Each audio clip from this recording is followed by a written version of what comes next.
प्रधानमंत्री को खत लिखने के बावजूद इसको राष्ट्रीय आपदा नहीं घोषित किया गया। तो लगातार 2023 को कांग्रेस पार्टी, मुख्यमंत्री, मंत्री, एमएलए सब राहत कार्य में लगे रहे और पहली बार मैं समझता हूं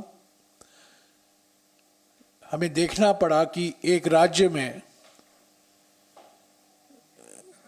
ऐसा भयंकर प्राकृतिक आपदा आया है और केंद्र सरकार से कोई सहायता या राहत नहीं मिल पाई। हमारे जनादेश के आधार पर एक राज्यसभा सीट हमारे लिए तय था, पर अफसोस की बात है कि अंत में लॉटरी सिस्टम के आधार पर बीजेपी के उम्मीदवार चुने गए। क्रॉस वोटिंग हुआ है, इससे हम भाग नहीं सकते। बहुत दुर्भाग्यपूर्ण है और हमारे देश के जाने माने वकील, कांग्रेस के एक प्रभावशाली प्रवक्ता, सांसद अभिषेक मनु सिंघवी इस सीट जीत नहीं पाए। ये हमारे लिए अफसोस की बात है। हमारे पार्टी के 3 वरिष्ठ नेता अभी शिमला में हैं। छत्तीसगढ़ के पूर्व मुख्यमंत्री भूपेश बघेल जी, कर्नाटक के उप मुख्यमंत्री डीके शिवकुमार जी और हरियाणा के पूर्व मुख्यमंत्री भूपिंदर सिंह हुड्डा जी। इनके साथ साथ हमारे प्रभारी राजीव शुक्ला जी भी मौजूद हैं। उनकी कांग्रेस अध्यक्ष से बात हुई है आज सुबह और कांग्रेस अध्यक्ष ने उनको कहा है कि आप सभी विधायकों से मिलें, सबको सुने, जो उनकी शिकायतें हैं, जो उनकी मांगे हैं। क्रॉस वोटिंग हो गया है, पर अभी आगे की बात सोचने के लिए है। ये जो क्रॉस वोटिंग को लेकर एक साजिश रचाई जा रही है कि कांग्रेस सरकार को गिराई जाए, इस ऑपरेशन लोटस का सामना करने के लिए क्या क्या कदम कांग्रेस पार्टी को उठाने हैं। कांग्रेस अध्यक्ष ने इन 3 बड़े हमारे वरिष्ठ साथियों से कहा है कि आप सभी से मिलिए,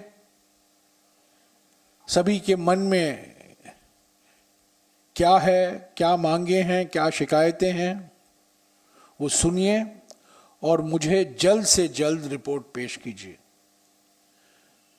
मैं अभी कांग्रेस अध्यक्ष से भी मेरी बात हुई है और उनका यही कहना है कि उन्होंने इन ऑब्जर्वरों को कहा है सबसे बात कीजिए, सारे विधायकों से बात कीजिए और मुझे जल्द रिपोर्ट सौंपिए, ताकि अगले का रास्ता क्या होगा हमारे लिए उस पर हम एक अंतिम निर्णय ले सकें। हम क्रॉस वोटिंग से भाग नहीं रहे हैं, ये वास्तविकता है, ये दुर्भाग्यपूर्ण है।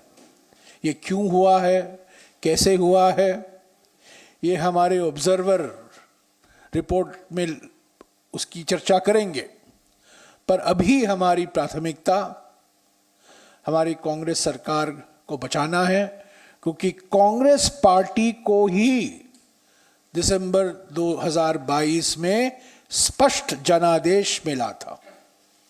हिमाचल की जनता ने प्रधानमंत्री को नकारा था, हिमाचल की जनता ने जगत प्रकाश नड्डा जी को नकारा था, अनुराग ठाकुर को नकारा था, जयराम ठाकुर को नकारा था। जनादेश कांग्रेस पार्टी और सिर्फ कांग्रेस पार्टी का था। यह स्पष्ट जनादेश था, स्पष्ट बहुमत था। तो इस जनादेश का सम्मान करना चाहिए। हमने वचन लिया था, उस जनादेश के आधार पर हम 5 साल के लिए एक संवेदनशील सरकार देंगे। हम गारंटियां लागू करने में लगे हुए थे, पर आप जानते हैं मोदी सरकार की एक ही गारंटी है, मोदी की एक ही गारंटी है, सभी कांग्रेस सरकारों को हिलाओ, सभी कांग्रेस सरकारों को गिराओ। इसको हम होने नहीं देंगे।